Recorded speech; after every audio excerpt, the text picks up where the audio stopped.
திருச்செங்கோடு பெண் டிஎஸ்பி விஷ்ணுபிரியா மரணம் குறித்து ஓய்வு பெற்ற காவல்துறை உயர் அதிகாரிகள் தங்கள் கருத்துக்களை புதிய தலைமுறையிடம் தெரிவித்துள்ளனர். அவற்றை இப்போது பார்க்கலாம். நல்ல கெட்டிக்கார பொண்ணாக தெரியுது. அந்த பரீட்சையெல்லாம் நல்லபடியாக எழுதி பாஸ் பண்ணியெல்லாம் இருக்குது.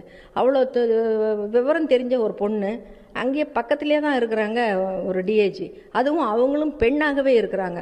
அவங்கள போய் ஒரு அப்பாயின்மெண்ட் கேட்டு அவங்கள சந்தித்து இது என்னுடைய சிக்கல், இதுதான் கோகுல்ராஜ் விஷயத்தில் நடந்தது, ஆனால் அதை செய்யறதுக்கு என்னை அனுமதிக்க மாட்டேன்றாங்க அப்படின்னு அந்த அம்மா கிட்ட சொல்லியிருக்கலாம். இந்த டிஎஸ்பிக்கு மட்டும் ஏற்பட்டதுன்னு சொல்ல முடியாது. பொதுவாகவே ஆரம்பத்தில் இந்த காவல்துறைக்கு வர்ற எல்லாரும் பிகினிங்கில் ஏற்படுற சிரமங்களை தான் இந்த பெண்ணும் ஃபேஸ் பண்ணியிருக்கணும். ஏன்னா ஆரம்ப காலத்தில் அவங்க கல்லூரியிலேருந்து படித்து முடிச்சுட்டு வர்ற அவங்க மற்ற ஜாபில் இருந்தால் கூட அந்த இதோட கஷ்டமாயிட முடியும். ஆனால் காவல்துறையோட நேச்சர் ஆஃப் ஜாபே ரொம்ப டஃப்பான ஒன்று.